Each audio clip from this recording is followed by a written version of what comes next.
Hi there, it's Matt Walker here, and welcome back to the podcast. Today is going to be the first of a two-part episode series all about sleep, eating, and body weight. So let's just get right into it. You've probably noticed a desire to eat more when you're not getting sufficient sleep, and this is not a coincidence. Some rather fiendish changes will unfold within both your brain and your body when sleep gets short, and it will lead to a path of potential overeating and, as a consequence, weight gain. The first issue concerns two appetite-regulating hormones called leptin and ghrelin.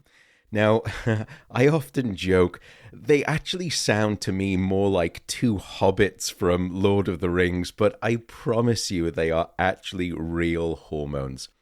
Leptin will send a satiety signal to your brain, which in other words, in plain speak, means that it sends a signal of fullness.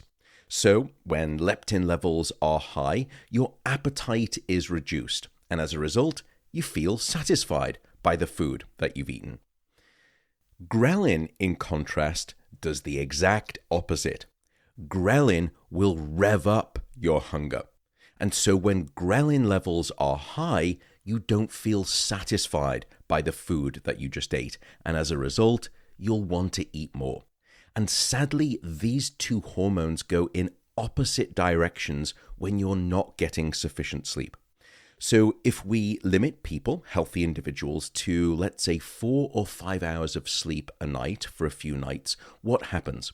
First, we see a marked reduction in leptin. Leptin levels will drop by about 18%. And leptin, as you will remember, tells your brain that you are satiated. But when you're not getting sufficient sleep, you're going to lose that sensation, that feeling, that signal of being satisfied by your food. And if that weren't bad enough, levels of the hunger hormone, which is ghrelin, will rocket up when you're not getting sufficient sleep. They will increase by up to 28%. So in other words, you will lose the signal of fullness and you increase the volume on your hunger. And in some ways, to me, this is physiological double jeopardy. You're getting punished twice for the same offense of not getting enough sleep. Once by the loss of the I'm full, I don't want to eat any more signal, which is leptin, which decreases. And once by the I'm still hungry, I want to eat more signal of ghrelin, which is increasing when you're not getting sufficient sleep. So that's leptin and ghrelin.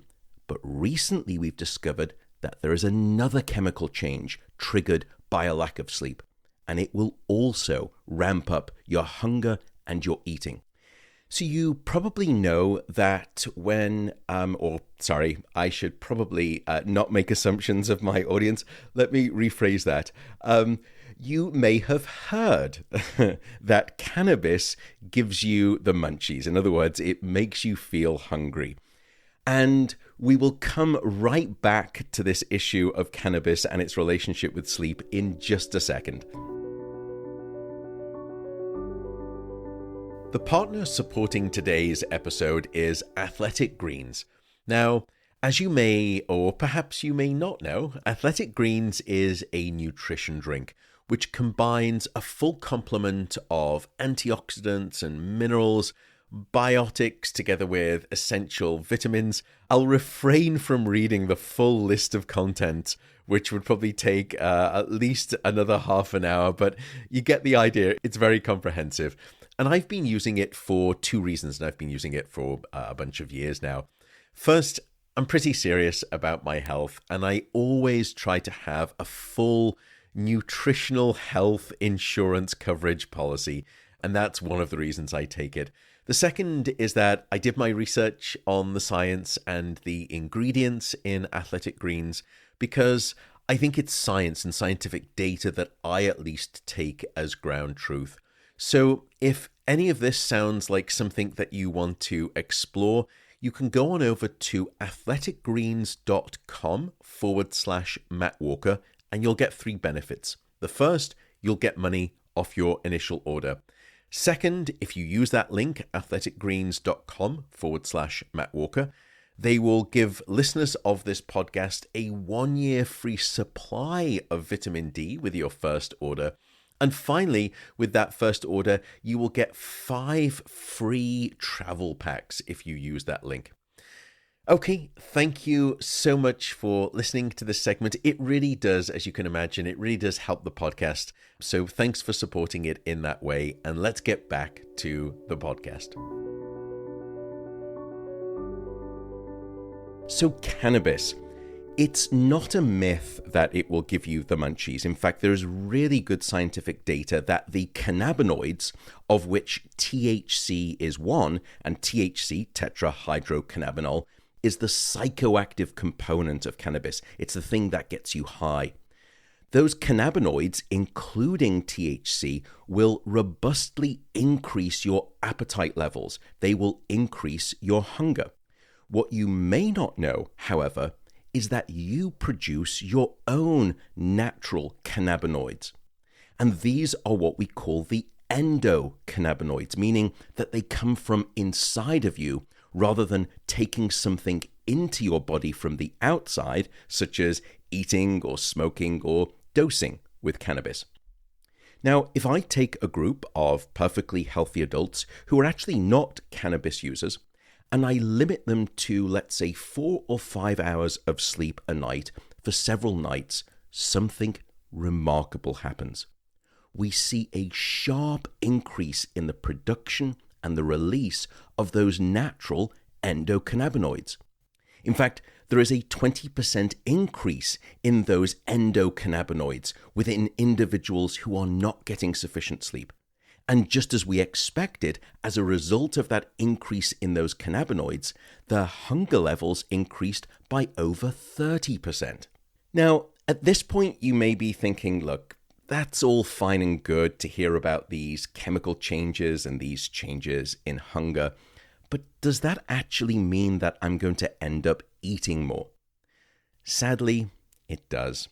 If you limit people to just 6 hours of sleep a night or 5 hours of sleep or even 4 hours of sleep a night for several days or even several weeks, there is a common outcome. They will consistently eat more food relative to those same individuals when they're getting a full night of sleep. And it's not a small amount either. It's usually somewhere between 300 to 400 extra calories of food each and every day that they will consume. In addition, snacking also becomes a problem. Now, if you feed people a large meal of over 1,000 calories, and then after that meal, you do something a little bit dastardly, you then give them the option to go to a finger buffet filled with all sorts of different snacks. What we found is that underslept individuals will continue to snack. And in fact, they will consume an additional 200 to 300 calories of snack foods after that large meal serving, relative to participants who've been getting a full 8 hours of sleep opportunity. Now, it's hand-waving to a degree, but you can calculate those numbers for a typical underslept individual. Even one who is, let's say, just undersleeping during the 5 days of the working week. What that amounts to is somewhere in the region of 6,000 extra calories every month. So again, it's not a small amount if you think about it across the lifespan of short sleep. Let's take a step back for a second and let's ask a more fundamental question. Why on earth does any of this happen? Why does your hunger and your desire to eat go into overdrive when you are underslept? Does any of that make sense? Well, from an evolutionary perspective, yes, we actually think it does make sense. Keep in mind that human beings are the only species that will deliberately deprive themselves of sleep for no apparent meaningful biological reason. Now, it's not to say that animals don't undergo insufficient sleep. Occasionally, and under very extreme circumstances, they will express a reduction in the amount of sleep that they get. And one of those times is when an animal is placed under conditions of severe starvation. And it's rather simple. The brain decides that it has to keep the animal awake for a little bit longer and therefore sleep a little bit less, so the animal can forage for food in a larger perimeter than is normal and therefore try to solve the situation of starvation. Which is to say that when we are not getting sufficient sleep, when we don't give our brain enough sleep, from an evolutionary perspective, the brain thinks that we may be in a state of starvation, and therefore food desire and food craving increases. So that's one of, in fact, I think several plausible theories that we have explaining these changes in both your appetite regulating hormones as well as what you want to eat. However, this is not the end of our story when it comes to sleep loss and weight gain. It's not simply the fact that you want to eat more when you're not getting sufficient sleep. It's also about a change in what it is that you want to eat. In other words, your food preferences will start to shift. And in addition, how your body will then deposit those calories as either fat or muscle will also change as a consequence of insufficient sleep. That will be the focus of our second podcast in this series on sleep and weight gain. But for now, I will simply say thank you so much for listening, and thank you to everyone for subscribing. Again, do not feel any need to go and rate the podcast or review the podcast. It's great if you're moved to do so, but I just want you to enjoy listening and then hopefully thereafter sleeping a substantial amount. So I will leave you to go and do the latter, and I will see you in the next episode. Thanks so much again, and take care for now.